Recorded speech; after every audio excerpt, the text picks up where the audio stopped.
Hello, everyone. How many of you have a fitness tracker device? Almost everyone. I've noticed that some of you have actually too. But how many of you have actually tried to connect to Salesforce? And you might ask, why would you do that? Well, first of all, because it's fun. Second, because you can get valuable information from the data on your tracking device. And third, it could be a great incentive to work out. My name is Radoslava Radkova, and today I'm going to talk to you how you can gamify your workout using the Apple Watch and get some valuable insights with Einstein Analytics. But before I begin, please, a quick note, make your purchasing decisions on products and services that are currently available. Something about me. I'm a technical curriculum developer at Salesforce for Trim Trailhead. And a fun fact, I used to do martial arts for a few years quite intensively. And perhaps you're familiar with the phrase, I'll start on Monday. That's what I thought when I stopped doing martial arts intensively, that I'll start on Monday, going to the gym. And I was postponing it because it just wasn't fun. It was a routine, and I just didn't want to do it. However, we can easily change this. We can easily change a boring routine using gamification. Gamification can make your workout more fun by giving you incentive-based rewards, very similar to what we have in Trailhead. You can get badges or points depending on how much steps you've done or how much calories you've burned. And this is what I've noticed. When I bought my first Apple Watch, I've noticed that I started exercising twice a day. Why? Because I wanted the points and I wanted to compete with my friends. And I thought, wouldn't it be great if I can get this data into Salesforce and maybe do the same with my colleagues and get the insights into Salesforce. And this is how the idea of creating an iPhone application with an Apple Watch came about. And I would like to present to you Be Better app.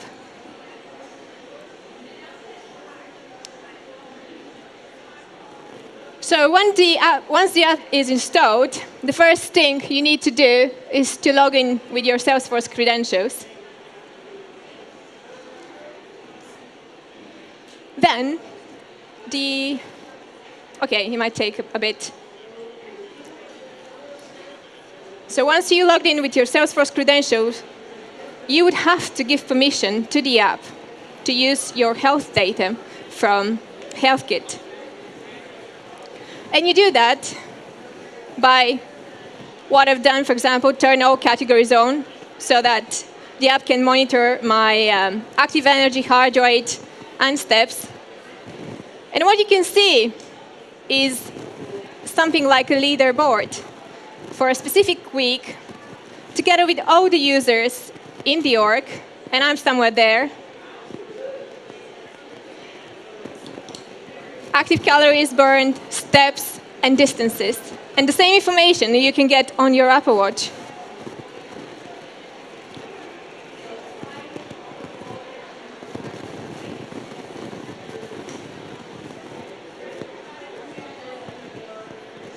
But let's look at how it works. So we have an Apple Watch, which is wirelessly connected to an iPhone device. The iPhone device is running an iOS application. And using the REST API, it connects to Salesforce. Then we can use the data to display all these insights using Einstein Analytics. But one of the most important concepts for the Apple Watch app is that it needs an iPhone to work.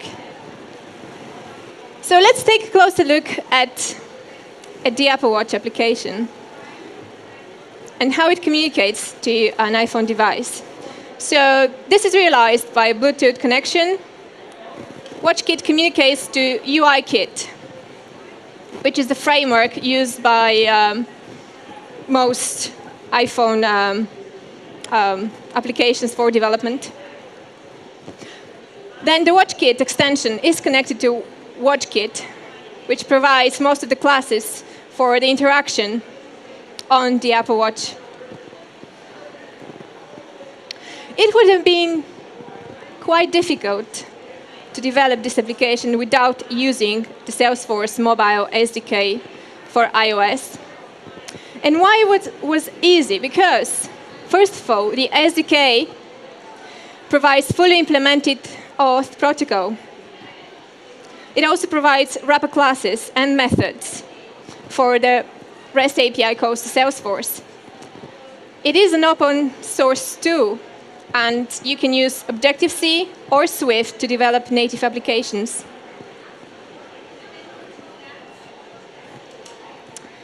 So let's have a look at the interaction. So for example, here we've got Cody. He got the app installed on his phone. He logs into the app with his Salesforce credentials. The Apple Watch application is part of the mobile application, and it is installed on the Apple Watch once the device is paired.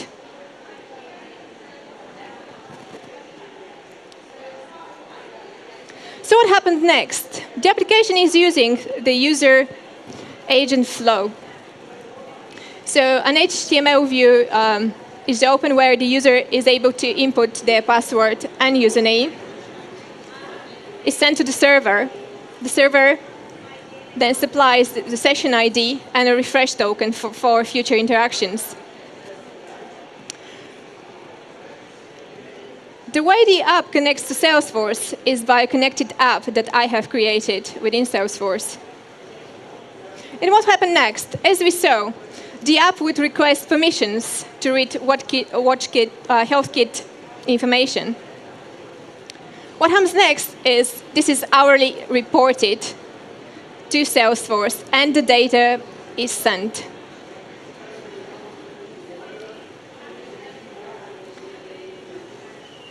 We mentioned WatchKit, HealthKit, and what is it actually? It is a framework that allows us to allows the users to write health and fitness data to a central hub. But the best thing is that the user has actually the power to control what goes in and out of HealthKit. And here, the Bit Better app is using HealthKit framework to send the data, to get the data from the watch and send them to Salesforce. So let's have a closer look at the iOS application and what happens once it is launched. The app delegate creates a health monitor object, and it registers for background updates of health statistics.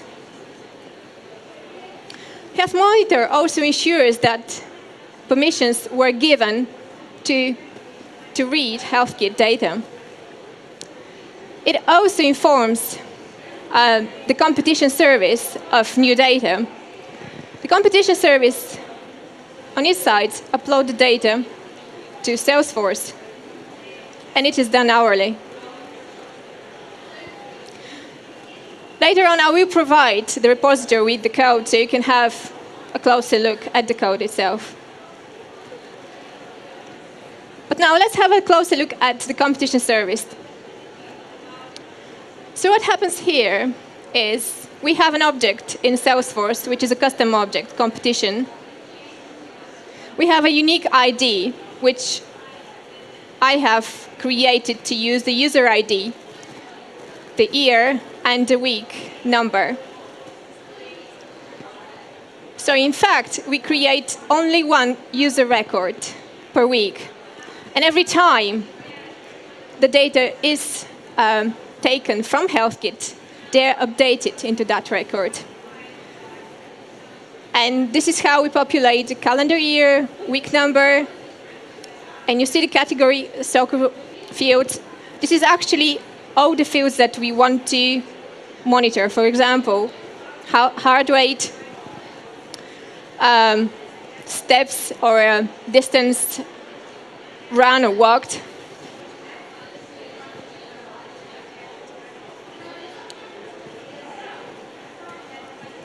But how we can use that data with Einstein Analytics?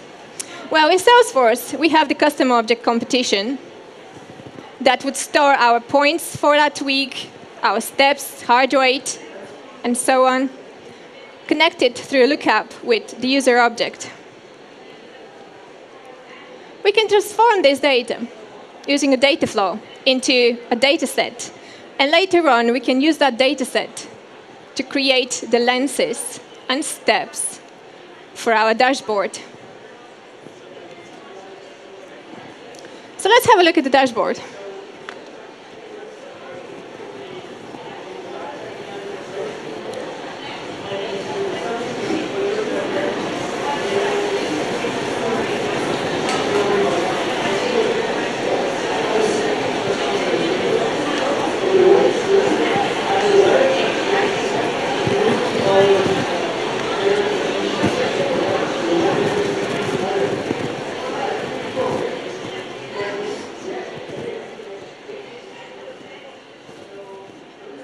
So you might notice the big trailhead logo. So this is actually a custom map. And like every map in Einstein Analytics, we can use it as a filter. Each one of the colors represents a different user. So for example, the pink one is Cody. We have the red one, Einstein. The blue one is Cloudy. And we can use those colors as filters later on in our dashboard. At the top, you can see two other global filters, which is a competitor, and time, which represents the week and the year, which is actually week 38 is the week that just passed. In our first element, we can see the leaderboard for that time. And we can see Claudia on first place. And here is me at the bottom. So I have built that leaderboard using points which are determined by the activities the user have done for this week. The goal is an average. It is dynamically set and is average of all the points for the users for this week. Another element is the active energy, which represents the exercise in minutes for each one of the users for that week. We can also display the distance run for the particular time for all the users together and individually. But probably one of the most interesting parts of this dashboard is the week-on-week change for exercise. And since we are not interested in just 1 week, we can change the filter and see how it would display the data in using all the weeks. And let's use one of the competitors, which, for example, is Cody. So what you can see here is the week-on-week change on their exercise in minutes. So each green bar represents the week where he exercised longer than the previous one. For example, in week 33, he did about 72% more than he did in the previous week. And then in week 34, somehow he decreased his exercise time. And again, we can bring the data to the previous filter.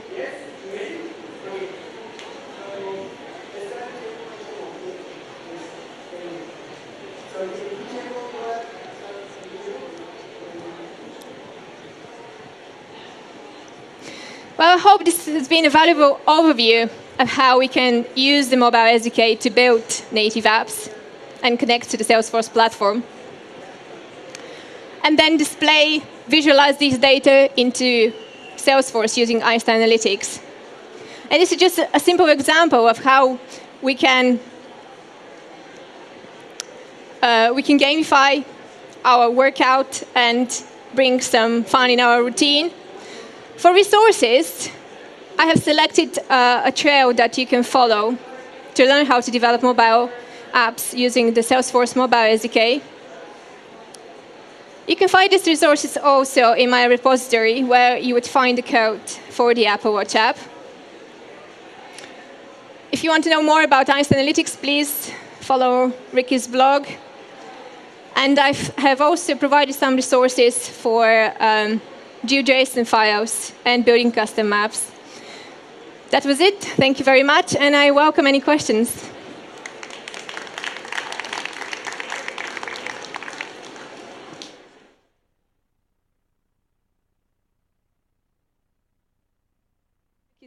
Off. Oh, before you go, there is a seminar on Friday. Please register if you would like to know more about building apps with Einstein Analytics. Any questions?